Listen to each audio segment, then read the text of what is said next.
এইখন হৈছে বৰকঠীয়াবাৰী। ইয়াত এটা পৰিয়াল থাকে। বলকচোন চাওঁ তেওঁলোকে কিদৰে জীৱনৰ সৰু সৰু কথাত সুখ বিচাৰি আনন্দ লাভ কৰে।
জানানে আইমনি মই যে বিছনাত শুই আছিলো তাই বিছনাত উঠি পেলাই মোৰ ভৰিকেইটা ধৰি পেলাই বিছনাৰ পৰা পেলাই দিলে নহয় মোক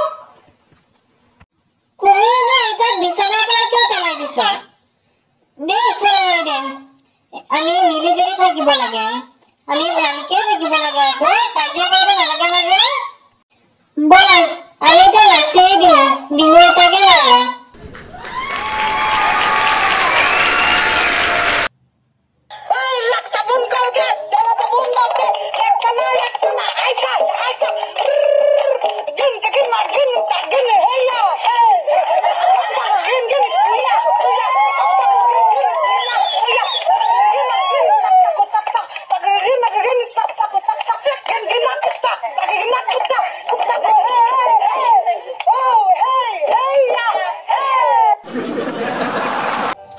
দেখিলে নহয় সিহঁতে কেনেকৈ সৰু সৰু কথাতে সুখ বিচাৰি পায় আমিও সেইদৰে সৰু সৰু কথাতে সুখ বিচাৰি জীৱনত আনন্দত থাকিব লাগে।